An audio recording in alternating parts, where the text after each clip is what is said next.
Good morning everyone. Amisa study zone में आपका स्वागत है। इसके बैक वाले क्लास में मैं आप लोगों को पढ़ाई थी what is noun and kinds of the noun. Okay, आज वाले क्लास में मैं आप लोगों को पढ़ाऊंगी kinds of the noun and उनके डिफिनीशन। बट डिफिनीशन जो है, डिफिनीशन मैं नहीं बता रही हूँ, एग्जाम्पल के साथ सभी को एक एक करके मैं डील करूँगी। ओके, आप लोग को अगर डिफिनीशन चाहिए तो मैं डिस्क्रिप्शन में होगा, आप लोग वहाँ से नोट कर सकते हैं। ओके, चलिए आज मैं आप लोगों को बताती हूँ प्रॉपर नाउन। प्रॉपर नाउन का मतलब होता है व्यक्तिवाचक संज्ञा। ठीक है, तो प्रॉपर नाउन जो होता है वो होता है कि किसी खास व्यक्ति, यानी कि पार्टिकुलर पर्सन, समझ रहे हैं।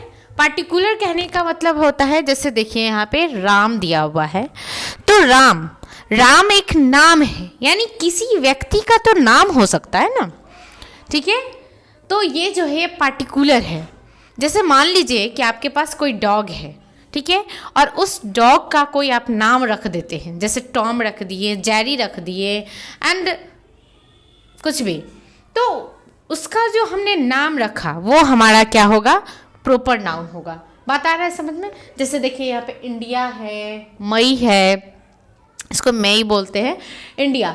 तो इंडिया जो है ये कंट्री का नाम है। ओके, जैसे रसिया हो गया, चीन हो गया, नेपाल, भूटान, ये सब जो है एक नाम है, पार्टिकुलर नेम है, तो ये हमारा हो गया प्रॉपर नाउन। ठीक है, उसके बाद है कॉमन नाउन।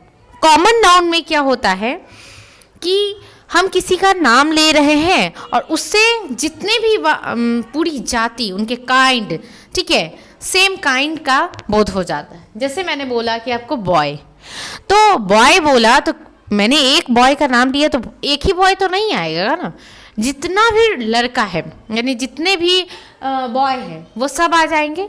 उसी तरीके से गर्ल, रिवर, कैपिटल, ठीक है ना, जैसे बोलते विलेज एंड अदर, और बहुत सारे हो सकते हैं।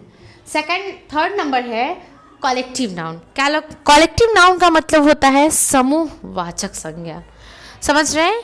तो समूहवाचक संज्ञा यानी कलेक्टिव नाउन जो है, कलेक्टिव का मतलब जैसे आपको एक समूह का बोध होता है उसमें, समझ रहे हैं आप लोग।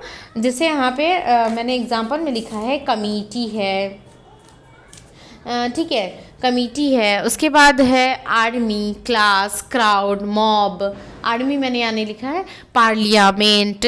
तो इससे क्या होता है कि जितना भी पार्लियामेंट है, जितना कमिटी हो गया, उन सब का एक साथ हम बोध कर पाते हैं। ठीक है, जैसे आर्मी में आर्मी का जो वर्ड हम यूज़ करते हैं, तो हम आर्मी बोलते हैं तो एक का नहीं बोध होता है, आर्मी में जितने भी हैं उन सब का बोध हो जाता है। ठीक है, बात समझ में आ रहा है। फैमिली हो गया, बंच हो गया, फिर गैंग हो गया एंड इटीसी। फोर्थ जो है हमारा मटेरियल नाउन। मटेरियल नाउन जो होता है वो होता है द्रव्यवाचक संज्ञा। इसमें जो है ऐसा रहेगा जिसको हम लोग नाप तो तौल सकते हैं, नाप भी सकते हैं, तौल भी सकते हैं, लेकिन उसको हम लोग काउंट नहीं कर सकते हैं। ठीक है, जैसे वाटर, पानी जो है हम नाप तौल सकते हैं, यानी लीटर में माप सकते हैं, बट इसको हम लोग काउंट नहीं कर सकते हैं। उसके बाद है आयरन, पेपर, वुड।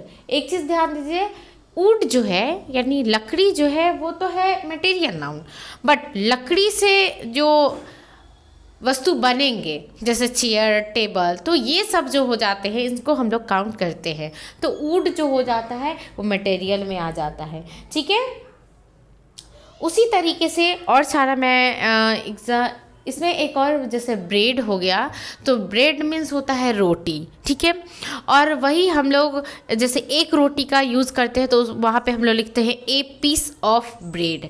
ठीक है, एक रोटी, इस तरीके से। अगला जो है हमारा पांचवा जो है यहाँ पे है अब्स्ट्रैक्ट नाउन। अब्स्ट्रैक्ट नाउन में क्या होता है, ठीक है, कि इसमें गुण, अवस्था, ठीक है, उसके अंदर क्या है, ये इस चीज़ को हमको बताता है। इसमें क्या होता है कि हम उसको टच नहीं कर सकते हैं, देख नहीं सकते हैं। क्या हम एक एग्जांपल दे रहे हैं, जैसे हम अगर बोलते हैं कि राम के पास अच्छाई है, तो क्या हम उस अच्छाई को देख पा रहे हैं? हाँ, नहीं देख पा रहे हैं। टच कर पा रहे हैं? नहीं देख पा रहे हैं। ठीक है, बस फील कर पाते हैं कि गुडनेस, स्लीप, चाइल्डहुड, है ना, ये सब जो है जैसे ट्रुथ हो गया, यूथ हो गया, स्वीटनेस, वीकनेस, ये सब जो है हमारा अब्स्ट्रैक्ट नाउन में आ जाता है। ठीक है, नोट में एक चीज़ और देखिएगा आप लोग, इसका नोट जो है ये इसका है। ठीक है, अब्स्ट्रैक्ट नाउन का नोट में जैसे आर्ट्स, ठीक है, एंड साइंस।